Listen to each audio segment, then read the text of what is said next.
पवित्र आणि पावन भूमीमध्ये जागर मातेचा आणि वक्ता महाराष्ट्राचा युवा वक्ता स्पर्धा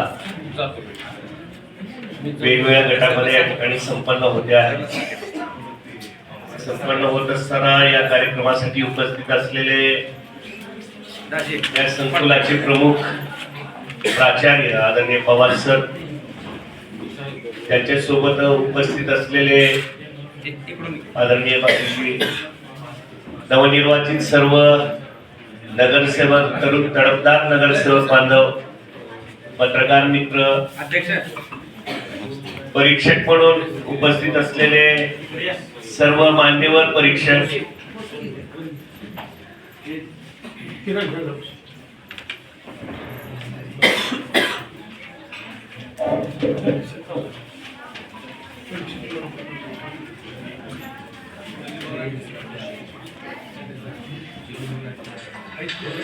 आमचे युवा मित्र आता उपस्थित झालेले ऋषिकेश मगर, प्रशांतजी आता बोलत असताना अनेकदा त्यांनी मला मार्गदर्शक असं म्हटलं, परंतु मी त्यांचा विद्यार्थी. ट्रेनिंग मध्ये त्यांनी मला स्पोकन मध्ये मार्गदर्शन केलं. मला त्यांच्या हाताखाली मोडी लिपी शिकायची होती, पण इच्छा अपूर्ण आहे. पुढे कधी ट्रेनिंग लागली तर मी 100% ती ट्रेनिंग घेईन, कारण विद्यार्थी आहे मी आणि काय शिकत राहणार. आणि युवा वक्त्यांना देखील माझी विनंती आहे, अगदी दुसरी पासूनचे विद्यार्थी आपण घेतला. एक आठवण या ठिकाणी सांगतो. लोकमान्य टिळकांच्या जयंती पुण्यतिथी या दिवशी मला वाटतं मी 6वी ला होतो. भाषणाला उभारलो आणि माईकच्या हॅमरिंग मुळे त्याचा आवाज आला आणि तेव्हा माझा वक्तृत्वाचा आवाज बंद झाला. ते थेट डीएडच्या फर्स्ट इयरला स्टेजवर उभारलो आणि तिथून जो प्रवास सुरू आहे, आज युवा वक्ता कार्यक्रमाचा प्रमुख पाहुणा म्हणून मला तुम्ही सन्मान दिला, ते तिथून ते आतापर्यंतचा प्रवास. वक्तृत्व ही एक कला पण आहे. वक्तृत्वाच्या माध्यमातून देशात घडलेले अनेक नेते, ज्यांच्यामध्ये मी आदरणीय अटल बिहारीजी वाजपेयीजी, आदरणीय शिवराज पाटील ठाकूर साहेब, आदरणीय प्रमोद महाजनजी, आदरणीय विलासरावजी देशमुख साहेब, आदरणीय मुंडे साहेब, ज्या वेळेस आपल्याला असं वाटतं की आज थोडं मन नाराज झालंय, सगळ्यांनाच माझी विनंती असेल की तुम्ही या वक्त्याची भाषणं ऐका, त्याच्यावर चिंतन करा, त्याच्यावर मनन करा. त्यांची शब्दफेक कशी असते, त्यांची देहबोली कशी असते, त्यांच्या मनातल्या भावना चेहऱ्यावर कशा दिसतात, या सगळ्या त्यांच्या वक्तृत्व शैलीतून दिसल्या. प्रत्येकाची एक वेगळी शैली असते. बाळासाहेब, वंदनीय बाळासाहेब हिंदुहृदय सम्राट यांच्या चित्रचरित्राचं जेव्हा प्रकाशन होत होतं गेटवे ऑफ इंडिया, आणि त्याचं प्रास्ताविक करायला आदरणीय प्रमोदजी महाजन साहेब उभारलेले होते, आणि ते भाषण 9 मिनिटांचं तुम्ही ऐका, तुमचं आयुष्य बदलून जाईल. कोण काय कोणाविषयी किती आणि कसं बोलावं, अगदी मोजक्या 2-3 शब्दामध्ये त्यांना सर्वोच्च पदापर्यंत नेण्याची ताकद त्या वक्त्यामध्ये असते. मी देखील एक सूत्रसंचलनाचा प्रयत्न करायचो. आदरणीय कारणे सर आहे, भागवत सर आहे, प्राचार्य साहेब, मला सूत्रसंचल ही आवड होती माझी, आणि त्याच्या माध्यमातून इतकी चांगली ओळख निर्माण झाली.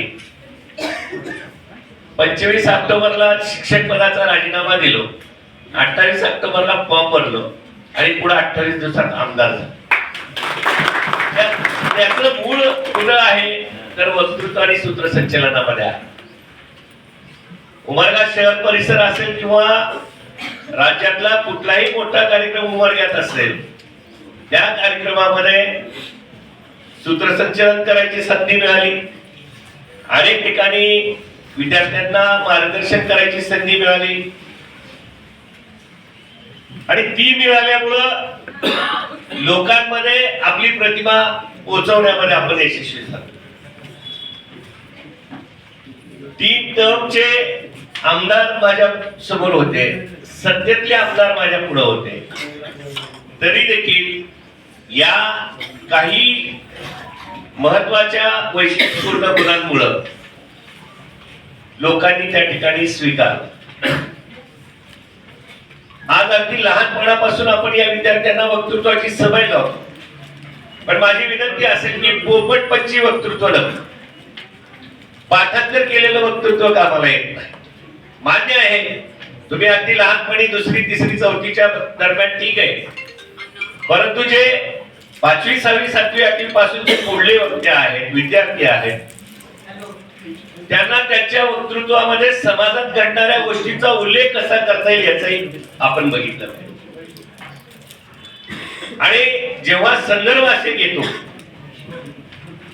नुकतीच एक घटना घडलेली आहे आणि वक्तृत्वात तुम्ही त्याचा उल्लेख केला की तिथं आमच्या परीक्षक महोदयाचा अर्धा मार्क वाढला म्हणून समजा, त्यांना बरोबर लक्षात येतं की ही पोपटपंची आहे, की ही पाठांतर आहे, की हा खराच अभ्यास आहे. मग ते प्रभावी साधन आहे. तुम्ही समाज माध्यमावर लक्ष ठेवून राहा, म्हणजे कायम रील सरकत राहायचं नाही. त्या ठिकाणी खूप चांगले लेख त्या ठिकाणी येतात. फेसबुक पोस्ट अनेकाच्या खूप चांगल्या असतात. द्वारकानाथ संजगिरी म्हणून जे पत्रकार आहेत, क्रिकेटला अगदी कलात्मकरित्या केले आणि सामनामधून पुण्यनगरीमधून त्यांचं खूप सुंदर लेख यायचे आणि त्याचा देखील उपयोग आपल्या वक्तृत्वामध्ये होतो. आपलं जीवन कौशल्य किंवा आपण जे स्वतःमध्ये एक नवीन क्षमता निर्माण करतो किंवा तुमचा व्यक्तिमत्वाचा जो विकास होतो ते वक्तृत्वातून होऊ शकतो. सौंदर्य हे दिसण्यातच असतं असं नाही, एखाद्याच्या बोलण्यातून देखील त्याचं सौंदर्य दिसतं. माणूस गोरा असो, काळा असो, तो कसाही असो, पण त्याच्या बोलण्यातून त्याचं सौंदर्य देखील दिसून येतं. आणि या सगळ्या विद्यार्थ्यांना मी मनापासून शुभेच्छा देतो. महाराष्ट्राचा वक्ता या ठिकाणाहून ठरवला जाणार आहे. सरांनी आणि आमच्या पुतळा भाऊनी मागणी केली, कमी पडू देणार नाही म्हणून त्यांनी सांगितलंय. पण मी देखील सांगतो की कलेक्टर महोदयांना ज्या पद्धतीने मनसोड साहेबांनी याला प्रशासकीय आश्रय दिला, राजाश्रय आणि प्रशासकीय आश्रय दिला, त्याचा प्रयत्न 100% येणाऱ्या काही दिवसांमध्ये मी करेन. आणि याला तुळजापूरची एक ओळख किंवा धाराशिवची एक ओळख म्हणून जसं काय नोंद करता येईल, काय नोंद घेता येईल याकडे जाणीवपूर्वक मी प्रयत्न करेन. आणि इथं उपस्थित असलेल्या सर्व युवा वक्त्यांना, त्यांचे मार्गदर्शक, शिक्षक, पालक, उद्याच्या भविष्यामध्ये कदाचित एखादा नगरसेवक याच्यातून होईल, कदाचित त्याच्यातून एखादा आमदार होईल, खासदार होईल. एक सूर्या नावाचा भारतीय जनता पार्टीचे खासदार आहेत बेंगलोरमध्ये. नरेंद्र मोदीजी यांची सभा चालू असताना समोरच्या त्यांनी जे बोललं, त्या बोलण्यावरून नरेंद्र मोदीजींनी त्या सामान्य युवकांना अगदी 25व्या वर्षी खासदारकीचं तिकीट दिलं होतं आणि ते सूर्या नावाचे खासदार सर्वात तरुण खासदार त्या ठिकाणी झाले होते. ते हा वक्तृत्वाचा परिणाम आहे. महाभारतामध्ये सगळ्यात पहिलं वक्तृत्व अर्जुन जेव्हा सगळी शस्त्र खाली टाकला होता तेव्हा भगवान श्रीकृष्णाने भगवद्गीतेच्या माध्यमातून त्याचे सारांश विवेचन त्यांना केलं, त्याला समजावून सांगितलं. तेव्हा ते महाभारत घडलं आणि तिथं पांडवांचा विजय झाला. पसायदान म्हणजे एक वक्तृत्व आहे. जगाचं कल्याण ज्ञानेश्वरांनी त्या वक्तृत्वातून मागितलं. आता विश्वात म्हणजे जेणे वाक्य ते तोषावे, तोषणी मध्ये द्यावे पसायदाने. जगाचं कल्याण वक्तृत्वातून मागितलं. म्हणजे ही सगळी प्रकार आहे. आपण याच्यामध्ये देखील लक्ष द्यावं, अभ्यास भरपूर करावा, ही विनंती मी या ठिकाणी सगळ्या विद्यार्थ्यांना करतो. त्यांच्या पालकांना तयारी करून घेणाऱ्या अशी विनंती करतो की त्यांना सर्व गुण संपन्न व्हावं.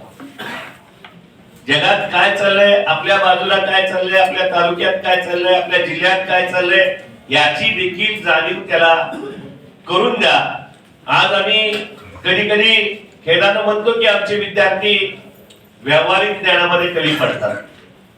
एखाद्या 7वीच्या 8वीच्या विद्यार्थ्याला मी जर बाहेर एक 500 रुपये दिला आणि जा एवढे खरेदी कर म्हणून 5-6 दुकानची यादी दिली, 5-6 वस्तूची यादी दिली, तर तो कदाचित गोंधळून जाण्याची शक्यता आहे.